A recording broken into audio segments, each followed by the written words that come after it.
বাজার দরের খবরাখবর জানাতে সিলেট থেকে যুক্ত হচ্ছেন সহকর্মী ওয়েস খসরু।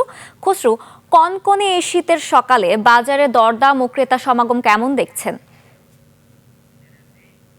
আমি আপনাকে জানিয়ে রাখি যে সিলেটে আসলে শীতের সকালে আজকে একটু মার্কেটে অর্থাৎ যে বাজারে আমি আছি সেই বাজারে ক্রেতার সংখ্যা একটু কম।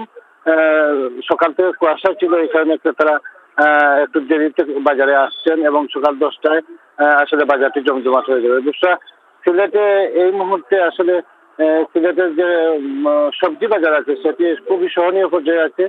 সিলেট শহরতলি এবং আশপাশ এলাকায় ব্যাপক সবজি চাষ হওয়ার কারণে সিলেটের সবজিতে এখন বাজার ভরপুর এবং দাম খুবই সহনীয়। যেটি হচ্ছে যে ফুলকপি সহ অন্যান্য যে দ্রব্য আছে সেই দ্রব্যগুলো আসলে 30 থেকে 40 টাকার মধ্যে বিক্রি হচ্ছে।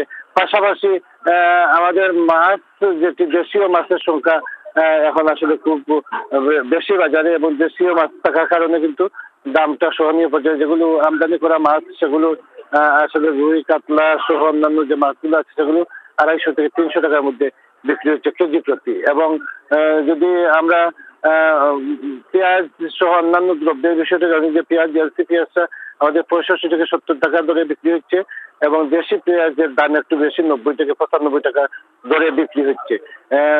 মাংসের বাজারটা স্থিতিশীল রয়েছে। মাংস ব্যবসায়ীদের সাথে আমরা কথা বলেছি। মাংস ব্যবসায়ীরা জানিয়েছেন যে সিলেটে যে গরুর মাংস যেটি সেটি 700 থেকে 750 টাকার মধ্যে বিক্রি হচ্ছে। মুরগির কেজি প্রতি বিক্রি হচ্ছে 150 থেকে 160 টাকা বিক্রি হচ্ছে এবং খাসি মাংস 890 থেকে 900 টাকার মধ্যে বিক্রি হচ্ছে। সুতরাং আমি এইটুকু এই বাজারগুলো দেখলাম যে সিলেটে আসলে দ্রব্যমূল্যের দাম অনেকাংশে সহনশীল রয়েছে এবং গত 2 সপ্তাহ ধরে এই দামটা সহনশীল পর্যায়ে রয়েছে বলে ব্যবসায়ীরা আমাদের জানিয়েছেন। বুঝলা, এই ছিল সিলেটের বাজারের সর্বশেষ খবর। ধন্যবাদ ওয়েস খসরু আপনাকে।